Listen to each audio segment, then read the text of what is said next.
C'est bon, tu peux y aller. Ok. Bonjour, je m'appelle Garashma Soneja et je suis indienne. Aujourd'hui, je vais vous présenter mon sujet de production orale que j'ai choisi et ça, c'est les magasins sans vendeur. Donc, je commence. En 2018, Amazon Go, le dernier projet de Jeff Bezos, a finalement ouvert au public. Alors, Amazon Go, il faut savoir que c'est un type de marché tout autonome, sans caisse et sans file d'attente. Alors, l'événement a créé beaucoup de buzz dans le marché quand les e-commerçants dévoilaient ce concept réservé alors à ses employés. Mais peu à peu, d'autres exemples, pas Amazon Go, mais d'autres exemples de ce type de magasins autonomes ont émergé sur d'autres continents comme l'Europe et surtout dans les pays comme la France et le Royaume-Uni. Mais il faut noter qu'en France, le système de magasins autonomes avait déjà débarqué, mais ce n'était pas des magasins autonomes à 100%. Il fallait qu'un vigile soit présent tout le temps dans ces magasins. Mais la situation a complètement bouleversé ou a complètement changé une fois qu'en 2020, la start-up française Stoplift, il a lancé son projet de Boxy, qui est un type de conteneur rouge qui est un magasin complètement autonome, sans caisse ou sans file d'attente. Alors, depuis cette époque-là, il y a eu des débats sur le territoire français et même aujourd'hui, la plus grande question qui se pose, c'est les avantages et les inconvénients de ce type de magasin. Donc, afin de répondre à cette question, nous allons voir dans une première partie en quoi consistent les magasins sans caisse ou sans vendeur. Comment marche ce processus d'un système scanné et acheté. Et puis, dans une deuxième partie, nous insisterons sur les avantages de ce type de système parce qu'il il y a une grande partie de la population qui dit que c'est un vrai gain de temps. Et puis, dans une troisième partie, nous abordons sur les inconvénients, parce que chaque système a ses avantages et ses défauts, avec quelques solutions à proposer à la fin. Voilà. Après Storelift en France, les initiatives se sont beaucoup multipliées. Alors, que ce soit avec Auchan, qui a lancé son projet de Auchan Minute, ou Carrefour, les enseignes françaises ne manquaient pas l'idée à...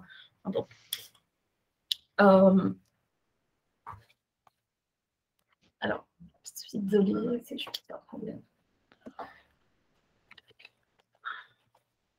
Alors, les anciennes françaises, ils ne manquaient pas d'idées pour lancer à leur tour le concept du magasin sans caisse. Mais en général, comment marche ce type de magasin? Qu'est-ce qui est le processus? Donc, premièrement, il faut savoir qu'un magasin sans caisse ou sans vendeur, c'est tout simplement un point de vente au sein duquel le client choisit ses produits, il quitte les locaux sans pour autant passer par la caisse ou le fil d'attente. Donc, que celle-ci soit traditionnelle ou de manière libre-service. Il suffit pour le client à télécharger l'application sur son téléphone et une fois l'application est téléchargée, il y a le QR code qui apparaît sur cette application et à l'entrée, il faut scanner ce QR code et pénétrer l'établissement tout facilement. Il y a un système. Il faut bien savoir qu'il y a un système de tracking qui associe sa silhouette à sa compte clientèle. Donc, le client peut très facilement choisir les produits ou saisir les produits qui sont présents sur les étagères ou sur les rayons. Et il y a des capteurs qui sont présents partout. Et les capteurs sont associés à un algorithme qui détecte le geste d'un client ou des packaging et qui attribuent tout facilement le produit qui a été choisi par ce client dans son panier visuel. Voilà. Et une fois le sac est rempli, il suffit au client de sortir et il sera débité de manière automatique. Donc, nous pouvons voir que ce système représente un vrai gain de temps. Donc, il y a beaucoup d'avantages. Et le plus grand avantage que cela peut aborder, ça c'est que ces magasins sans caisse ou sans vendeur rendre accessibles géographiquement les produits essentiels 24 heures sur 24 ou 7 jours sur 7. Et il est vrai que les concepteurs de cette idée, ils ont bien essayé de répondre aux problèmes d'accessibilité parce que même aujourd'hui, il se trouve des villages, des quartiers, des zones périphériques, des zones industrielles qui n'ont aucun commerce à proximité. Donc, les clients, dans ces cas-là, ils sont obligés ou ils sont contraints à se rendre au magasin qui se trouve très, très loin de chez eux. Et par ailleurs, il faut parler de l'impact écologique faible sur deux aspects. Le premier aspect, ça c'est tout simple, c'est qu'il allège le client ou il allège l'obligation du client, de consommateur de transporter, de véhiculer, de prendre son véhicule et de prendre au magasin qui se trouve à des centaines de kilomètres. Et puis, le deuxième, ça c'est qu'il limite, en plus, ça c'est limite la gaspillage alimentaire, parce que quand ils trouvent des magasins à proximité, les clients n'auront plus besoin d'accumuler les produits et qui provoquent la perte alimentaire Mais cela dit, les inconvénients de ce modèle ne nous échappent pas. Parce qu'il faut noter, il faut bien savoir que le secteur de distribution emploie énormément la main-d'œuvre.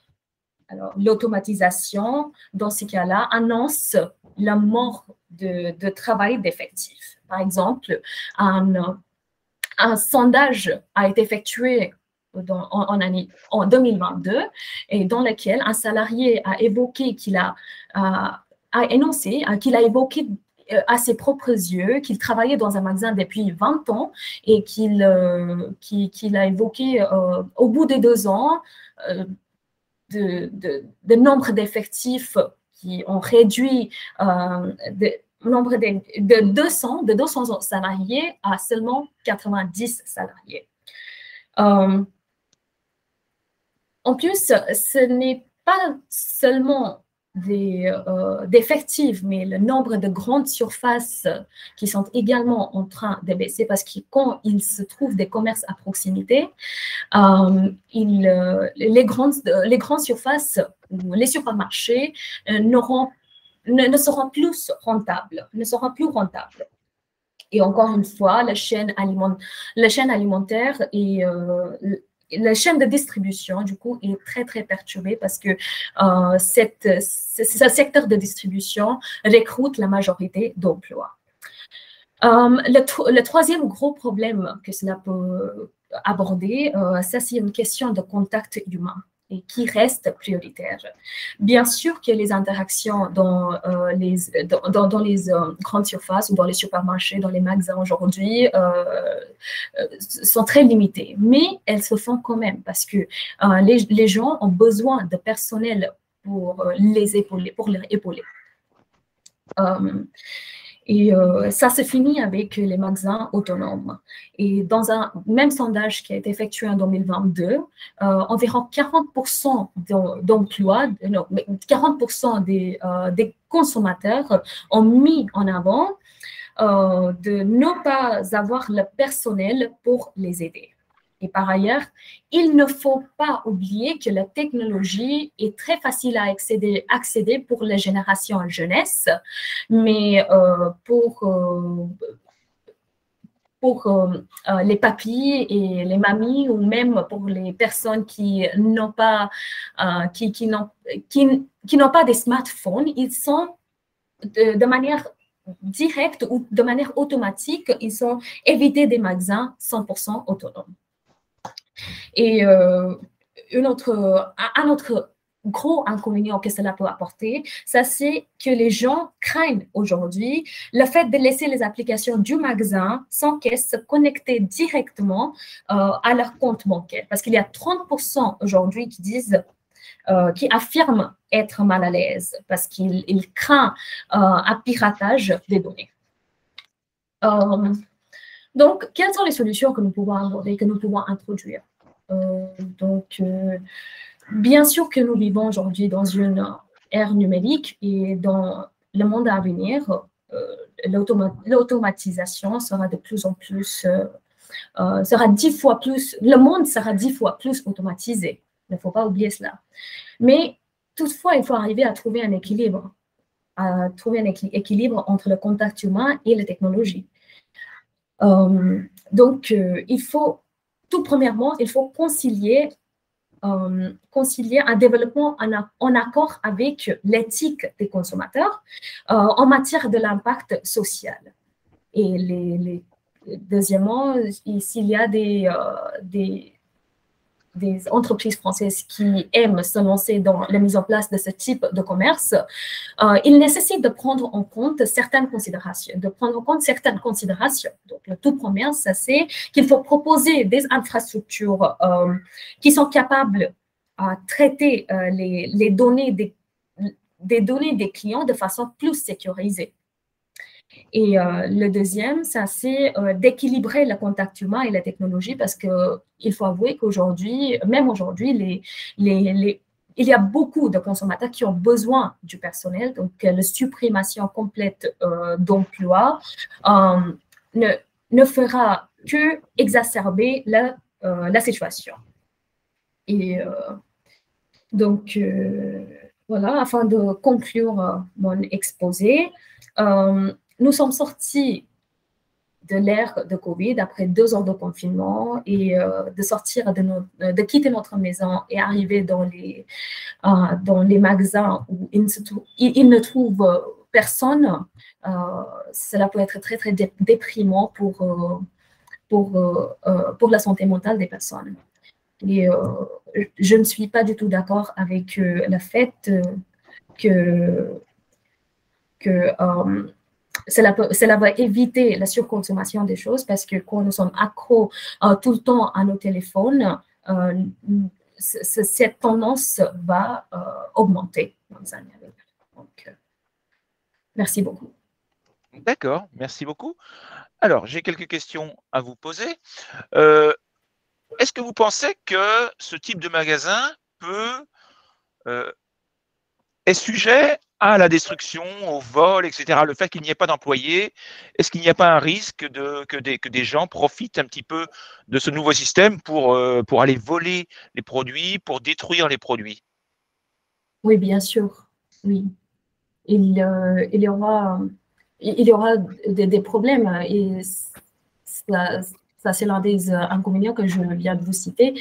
Donc, quand il suffit au client de seulement scanner l'application et de pénétrer l'établissement, on n'est pas sûr s'il y a quelqu'un qui peut nous suivre et de pénétrer avec nous. Et quand à la sortie,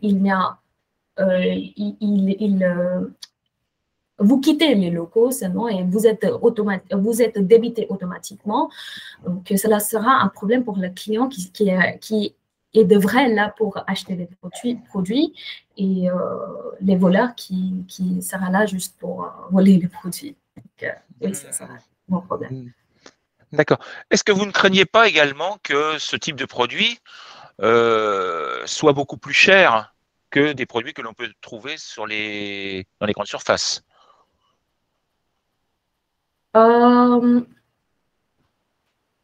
Oui, ça dépend. Ça dépend.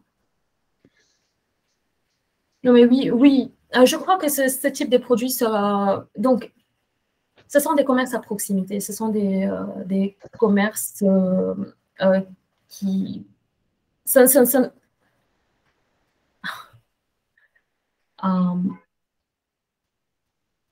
Je suis pas sûre, mais je trouve que ça sera disponible au même prix que les produits qui se trouvent dans des grands marchés. Euh, Parce que alors, ces types de commerce s'établissent dans les zones qui ne sont pas très riches, dans les zones périphériques, des zones industrielles, où les gens ne sont pas très riches. Et donc, dans ce cas-là, de augmenter les prix des produits ne sera pas efficace ni pour les consommateurs, ni pour les, les entreprises. OK.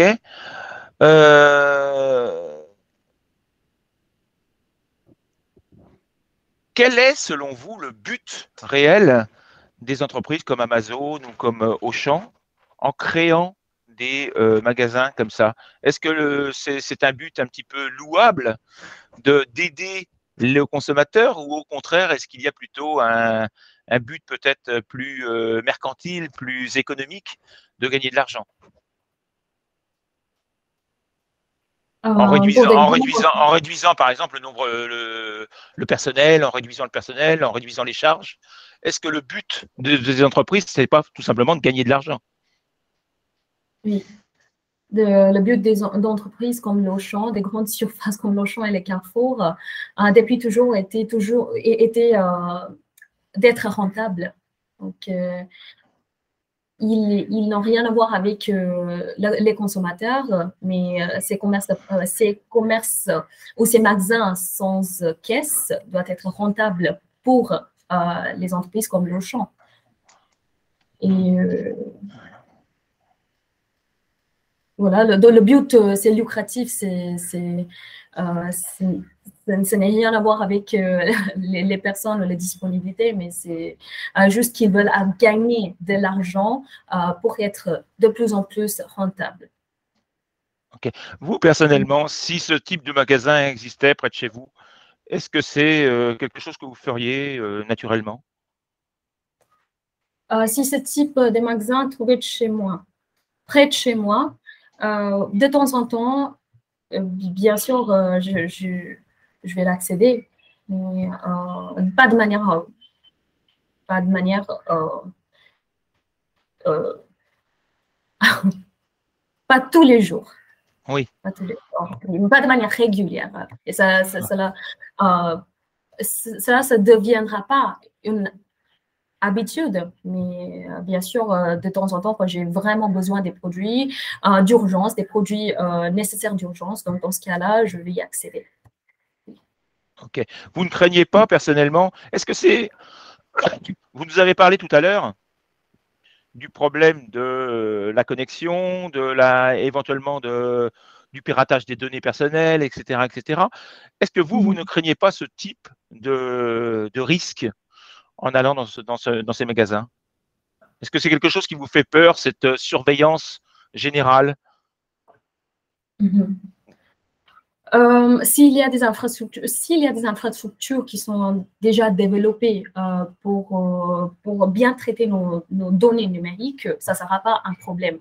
Mais si il y a des applications que nous téléchargeons et nous sommes pas du tout sûrs de ces applications et de les connecter avec notre compte bancaire sans aucune authenticité, alors ça va être un très grand problème. Mais s'il y a il y a des personnes partout, même le gouvernement qui nous dit que ce sont des applications qui sont authentiques. Donc, dans ce cas-là, je craignais pas. Donc, ça ne me poserait pas beaucoup de problèmes. D'accord. Est-ce que actuellement, j'ouvre un petit peu le sujet, est-ce que actuellement vous utilisez régulièrement les ventes en ligne, les sites internet comme Amazon pour faire vos achats?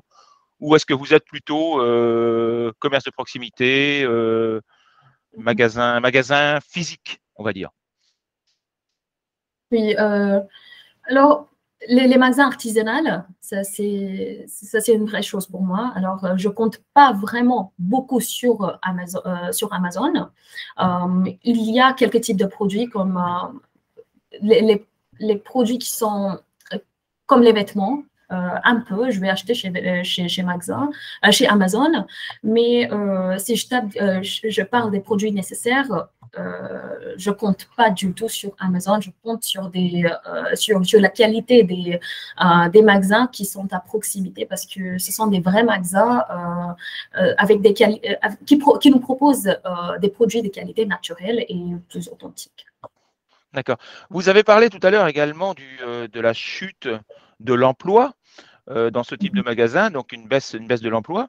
Mais est-ce que vous ne craignez pas également une baisse, justement, une concurrence un petit peu déloyale pour ces petits magasins de proximité? Oui, oui, parce que oui, ça va être très, très difficile pour s'en sortir, de s'en sortir pour ces petits magasins à proximité, car maintenant, les gens, il faut comprendre que les gens aujourd'hui sont très, très pressés, que ce soit par le boulot ou euh, que ce soit par n'importe quelle chose, ils sont tout le temps pressés. Donc, faire le queue ou s'il y a des projets qui leur proposent de ne pas passer par la caisse ou de seulement scanner, de scanner et de sortir, d'acheter des produits et de sortir, alors ça va être très facile pour eux. Donc, ils vont éviter, bien sûr, les magasins à proximité, mais s'il y a des gens qui se misent aujourd'hui sur la qualité le temps qu'il leur faut, donc ça dépend de la partie de la population. Ça dépend. D'accord. Oui. Alors, vous avez parlé beaucoup donc des États-Unis, de la France, du Royaume-Uni. Vous vivez, vous, sur un continent totalement différent, vous vivez en Asie. Comment ça se passe là-bas? Comment les gens réagissent-ils par rapport à ce bouleversement un petit peu de l'économie et du commerce? Est-ce qu'ils s'adaptent un petit peu aux nouvelles technologies ou est-ce que ça reste encore plus traditionnel? Alors, en parlant de l'Inde, la situation de l'Inde, nous vivons dans une ère numérique. Aujourd'hui, il y a des codes QR partout. Vous allez dans un magasin, il y a un code QR, il faut seulement scanner le code QR et voilà, vous êtes déjà connecté à votre compte bancaire et ça vous prélève de l'argent. Oui, et même avec des commerces à proximité ou même des vendeurs dans les rues, il se trouve un code QR. Donc, les gens sont très confortables, je peux vous dire, avec ce type de système parce qu'il leur sauve beaucoup de temps. C'est vraiment un gain de temps. Donc, ah oui, d'accord. Oui, donc en fait, vous êtes plus évolué que nous en France, parce qu'en France, c'est vrai que dans les grandes villes, ça existe, mais dès que l'on arrive en campagne, les gens sont très frileux, ils ont un petit peu peur de tout ce qui est nouvelles technologies, de tout ce qui est partage de données bancaires, etc., etc.